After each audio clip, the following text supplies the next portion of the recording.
మీరు ఎక్స్ప్లాయిట్ చేస్తున్నారు అనుకుంటున్నారే కానీ మనం కష్టపడి వాళ్ళకి ఒక రోల్ మోడల్గా ఉండి ట్యాక్స్లు కడతా అమెరికాలో ₹1 సంపాదిస్తే అమెరికాలో ట్యాక్స్ ఎంత తెలుసు madam? Almost 50%. Oh my God. Every rupee you earn, every dollar you earn in America almost 50 కాదులే కానీ 40% you have to pay back to the American government. Taxes ఎక్కువ. ఈ ట్రంప్ వచ్చిన తర్వాత ట్యాక్స్, టారిఫ్స్ అంటే విదేశీ మారక ద్రవ్యం మీద, ఎగుమతులు దిగుమతుల మీద సుంకాలు ఎక్కువైపోయినాయి. H1B వీసాలు, స్టూడెంట్ వీసాలు, F1 వీసాలు, అదే F1 అంటే స్టూడెంట్ వీసాస్, వీటన్నిటి మీద ఒక రకమైన కట్టడి తీసుకొచ్చేసాడు. That's what I want to tell you.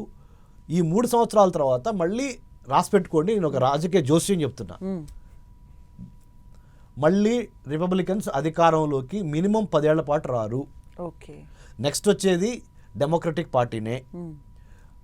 Donald ట్రంప్కి ఇది లాస్ట్ ఛాన్సు. అమెరికా రాజ్యాంగం ప్రకారం 2 సార్లు కన్నా 3వ ప్రెసిడెంట్ అయ్యే అర్హత లేదు. So Donald Trump is gone. Donald Trump represent చేస్తున్న రిపబ్లికన్ పార్టీ యొక్క సిద్ధాంతాలని ఇక రాబోతున్న 2 ఏళ్లలో అది మార్చుకోకుండా ఇలానే కొనసాగిస్తే ఇవాళ న్యూయార్క్ నగరం ఎగిరిపోయింది వాళ్ళ చేతిలో నుంచి. డెమోక్రాట్స్ అధికారంలోకి వచ్చారు. రేపు 2, 3, 4, 5 ఇంపార్టెంట్ నగరాలు, అటు కాలిఫోర్నియా స్టేటు అటు ఇటు మొత్తం ఎగిరిపోతాయి. California state has been Democratic state, అది వేరే విషయం, బట్ అదర్ కూడా తేడా వచ్చేస్తుంది. So what I'm trying to tell is, Donald Trump Republican పార్టీకి ఇది ఒక కనువిప్పు కలిగించే అంశము, ఇది ఒక షాకు.